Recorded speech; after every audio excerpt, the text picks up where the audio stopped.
It started with a simple ask: please leave the property. But what came next felt more like a slow-motion train wreck than a routine trespassing call. On October 18th, 2024, officers were called to a Greyhound-style bus station where one woman boarded without a ticket and flat out refused to leave. What could have been over in 5 minutes turned into a meltdown on camera, with screaming, scratching, and felony charges. So, what really happened when she said, "I'm not leaving"? Let's break it down. Security didn't want drama, they just wanted her gone. She hadn't bought a ticket, and when asked to leave, she dug her heels in. No ticket, no service. But she wasn't hearing it. Or maybe she just didn't care. The call to police came quickly. "We've got a non-compliant female, possibly under the influence, refusing to leave after multiple warnings." When officers arrived, they found her sitting calmly, charging her phone. You could almost hear the disbelief in the officer's voice. "Ma'am, they're not going to sell you a ticket. You need to leave the property."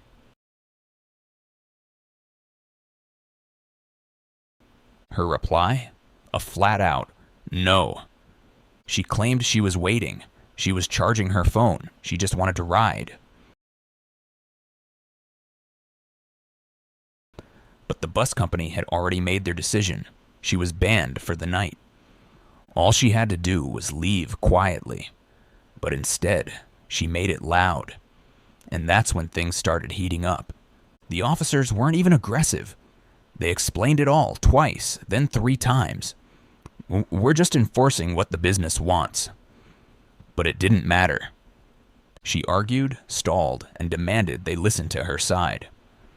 "I'm charging my phone," she said, as if that invalidated the law. Over and over, officers said the same thing. "You're being trespassed."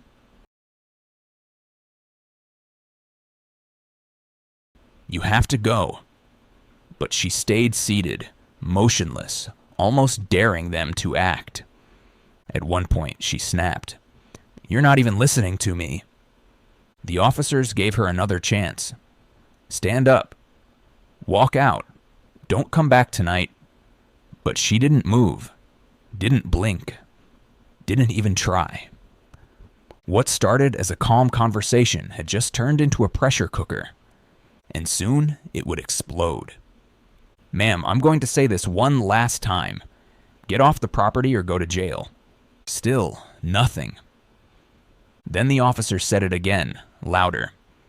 "Pick up your bag and walk." That's when she finally stood, but not to leave. She started pacing, yelling, and refusing direct orders. Every officer knows this moment, the tipping point where words stop working, and action becomes the only option. "You're under arrest," the officer finally said. And just like that, the switch flipped. The calm was gone. She screamed, she pulled, she flailed. She scratched an officer's hand hard enough to leave a mark. The arrest that should have taken seconds turned into a full-on takedown, and it was only going to get uglier. As officers tried to cuff her, she started shouting, "You're hurting me. Stop!" But moments earlier, she had refused every chance to walk away. They warned her not to resist. She didn't listen. They told her to stop pulling. She kept struggling.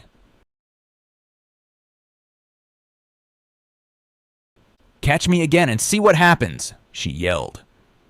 The officers weren't angry. They were focused. De-escalate. Control the scene. Make the arrest clean. But she wasn't cooperating, not for a second. She tried twisting away, screamed that she was being attacked, begged them to stop.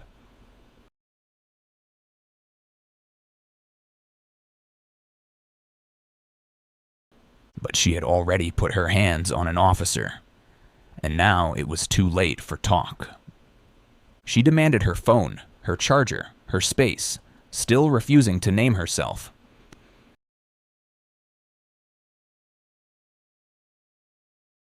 What began as a trespass call now had a new title: felony battery on a peace officer. And the chaos still wasn't over.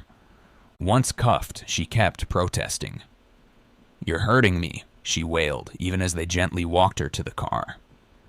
An officer replied, not unkindly, "You should have thought about that before you attacked a police officer."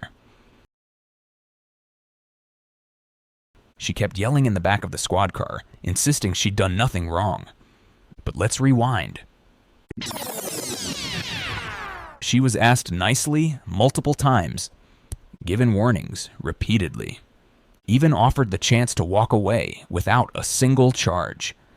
And she threw it all away. For what? A place to charge her phone? A pointless standoff? She escalated, then played the victim when it caught up to her. And now? She wasn't just banned from the bus station. She was booked, facing real charges. But wait, it gets worse. At the station, her actions were documented. Every scratch, every threat, every refusal. She was charged with felony battery on a peace officer, misdemeanor trespassing, resisting arrest. All of it caught on body cam. No room for doubt. No debate over what happened. The officers noted her erratic behavior. She refused to give her name, refused to cooperate even in custody. They offered her a final chance: identify yourself, and we'll start processing this fast. She said no. Even in the patrol car, she was yelling, demanding her things, arguing about her phone battery. It was like she never really understood or didn't want to. But the footage? It doesn't lie.